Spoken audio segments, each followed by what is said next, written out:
I never believed that living next to a cemetery would actually bother me. I had heard all the jokes before I moved in. My coworkers made them, my mom made them, even the real estate agent made one under her breath when she thought I wasn't listening. And every single time I just laughed it off, because I was 24 years old and practical, and I needed an affordable place to live in Marietta, Georgia. And the rent on Roswell Street was almost $400 cheaper per month than anything comparable in the area. The cemetery next door was called Greenwood Memorial, and it had been there since 1891. It was old and quiet and well-maintained, and separated from our small housing development by a wrought iron fence and a row of mature oak trees. It did not bother me at all. For the first 5 months, it did not bother me at all. And then one night in February, everything changed, and I have not been the same person since. My name is Lacey Foreman, and this is exactly what I saw. Our housing development, a small cluster of about 14 newer homes called Stillwater Court, had been built right alongside the eastern boundary of Greenwood Memorial, about 6 years before I moved in. Some of the houses in the development were literally close enough to the cemetery fence that you could stand in the backyard and read the names on the older headstones near the boundary. My house was one of those.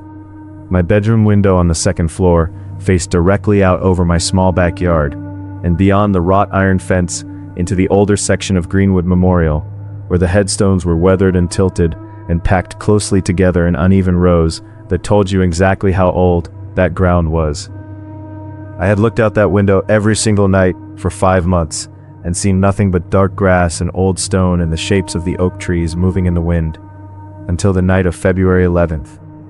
I went to bed that night at around 11, nothing unusual about the evening, no reason to expect anything different from any other night.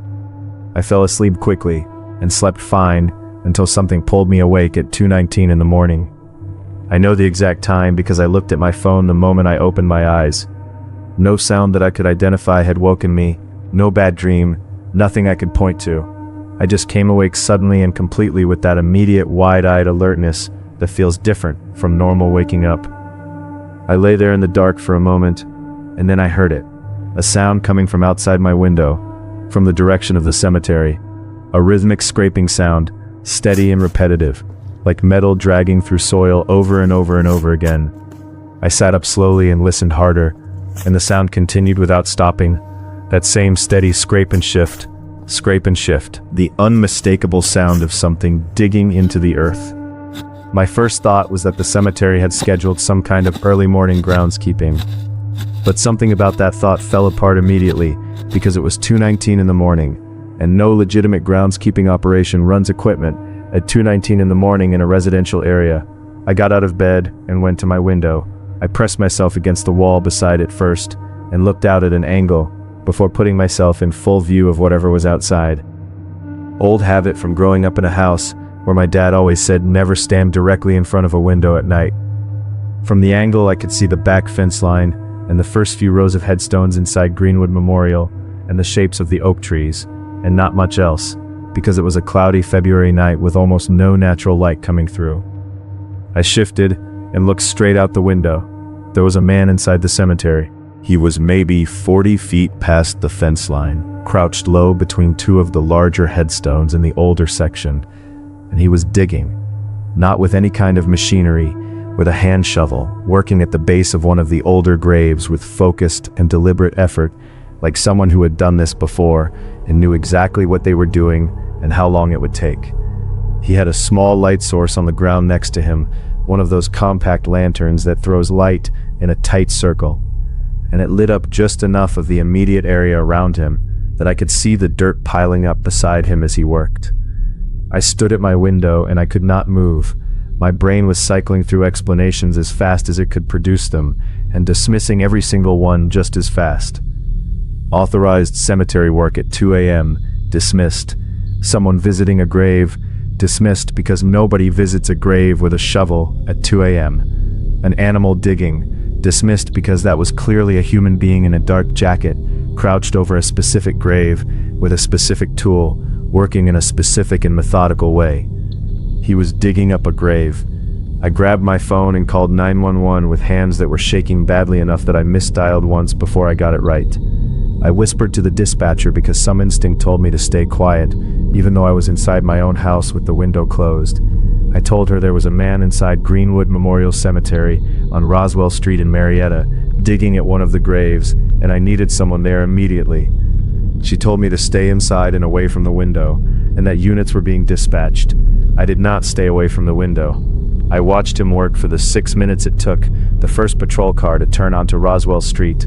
He never slowed down, never looked up, never gave any indication that he was worried about being seen or caught. That confidence, that complete and total absence of urgency, was the most disturbing thing about the whole thing. This was not someone acting frantic or desperate. This was someone completely comfortable doing what they were doing in a cemetery at 2 a.m. When the patrol car's headlights swept across the cemetery fence, the man's head came up for the first time. He looked toward the lights for exactly 1 second, and then he reached down and picked up whatever was in the hole he had dug. I could not see what it was clearly in that light and at that distance. Something wrapped, something he handled carefully and quickly, tucking it under his arm in one practiced motion. He grabbed his lantern and turned it off, and the section of cemetery he had been working in went completely dark. By the time the 2 officers had gotten through the cemetery gate, he was gone. They searched Greenwood Memorial for 40 minutes with flashlights and a second unit that arrived as backup. They found the disturbed grave, the hole partially dug at the base of a headstone in the older eastern section, and the pile of displaced dirt beside it. The grave belonged to a woman named Dorothy Callum, who had died in 1967. Whatever had been buried at the base of that headstone, whether it was something original to the burial or something placed there more recently, was gone. The officers told me the hole was not deep enough to have reached the actual casket. Whatever he had been digging for, or whatever he had put there previously, was buried only about 18 inches down, shallow enough to access quickly, shallow enough to have put there himself at some earlier point and come back to retrieve. That detail rewrote the entire story in my head in about 3 seconds. He had not been robbing a grave. He had been retrieving something he had hidden there, something he had chosen to hide in a cemetery at the base of a headstone belonging to a woman dead since 1967, because he knew that nobody digs in old cemeteries, nobody goes looking in old cemeteries. It was a storage place, a hiding place that had been working perfectly, until a 24-year-old woman with a cheap apartment and a bedroom window facing the wrong direction woke up at exactly the wrong moment on exactly the wrong night.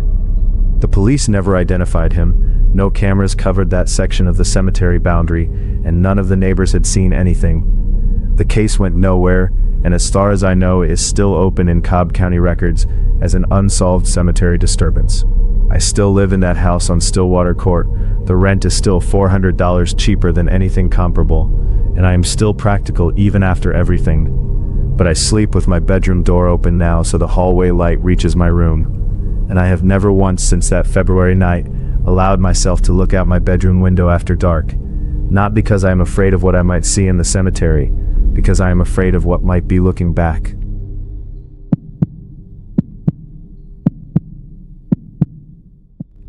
My name is Seth Bowen, and I'll be honest with you, I debated for a long time whether to share this.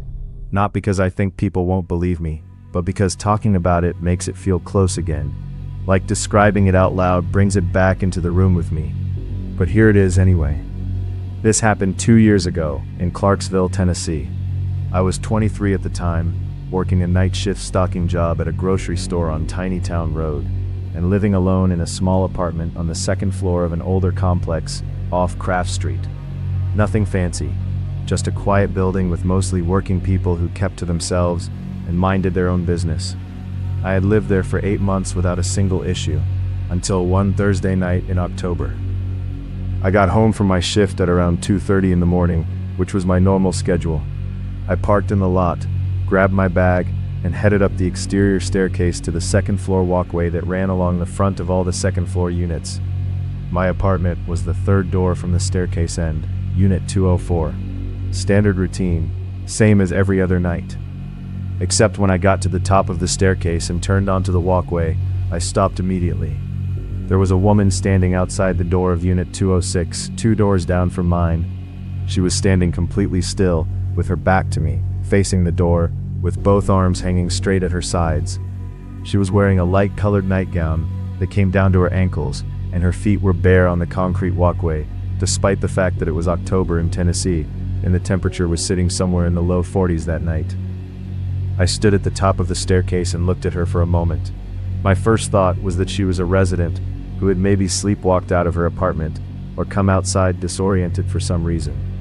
Unit 206 was occupied by a woman I knew only by sight, a quiet middle-aged lady I passed occasionally in the parking lot and exchanged nods with, but had never actually spoken to. I assumed this was her, and that something was wrong. I called out, asking if she was okay. She did not respond, did not turn around, did not move, did not give any indication that she had heard me at all. I took a few steps toward her along the walkway and called out again a little louder, asking if she needed help. Still nothing. She just stood there with her back to me, completely motionless, staring at the door of Unit 206, with her bare feet on the cold concrete. I pulled my phone out, thinking I was going to call the building manager, when the door of Unit 206 opened from the inside. A woman stood in the doorway, same general build, same general age as the woman I knew lived there. She was wearing pajamas, and she had clearly just woken up. Her hair was messy, and she was squinting against the light from inside her apartment spilling out onto the walkway. She looked at the woman standing at her door, and her expression went from confused to something else very quickly. Something that looked a lot like recognition, but also something that looked like pure and absolute terror. She said a name I didn't recognize. Said it in a whispered voice that cracked on the second syllable, like the word had broken something in her just by coming out. The woman in the nightgown did not respond. The woman in the doorway took one step backward into her apartment, and that is when the woman in the nightgown moved, for the first time since I had come up the staircase. She turned around slowly. I want to be careful about how I describe what I saw, because I do not want to be dramatic, and I do not want to exaggerate. I will just tell you exactly what I saw and let you sit with it. Her face was wrong, not wrong like injured or wrong like disfigured. Wrong like the proportions of it were just slightly off in a way that my brain registered before I could put words to it. Her eyes were open too wide, and they were fixed on the woman in the doorway with an intensity that had no expression attached to it. No anger, no sadness, no recognition, just open and fixed and utterly empty. The woman in the doorway slammed her door shut. I heard the deadbolt throw from inside, and then I heard her screaming from behind the closed door. Not words, just screaming, and I already had my phone up and was calling 911 before the sound fully registered in my brain. The woman in the nightgown turned and looked directly at me. I do not know how long that lasted, probably 3 seconds, might have been less, but she looked at me with those two wide, empty eyes, and I felt something go cold in my chest that I have never been able to fully warm back up since that night. Then she turned away from me and walked to the staircase at the far end of the walkway, the opposite end from where I was standing, and went down the stairs, and I heard her bare feet on the steps, and then I heard nothing. Police arrived in about 8 minutes. They searched the entire complex and the surrounding area and found nobody matching her description. The woman in Unit 206, whose name I learned was Gloria Sims, opened her door for the officers, but would not tell them who she thought the woman outside her door was. I gave my statement and described everything I had seen. One of the officers wrote it all down without much reaction. Before he left, I asked him if Gloria had told them anything useful. He looked at me for a moment and said that Gloria had told them the woman outside her door was her sister. I told him that made sense. Maybe her sister had come over disoriented or confused and needed help. The officer looked at me with an expression I have never forgotten and said that according to Gloria, her sister had been dead for 6 years. I moved out of that apartment complex 4 weeks later. I have never looked up Gloria Sims or tried to find out anything more about what happened that night. Some answers make things worse instead of better,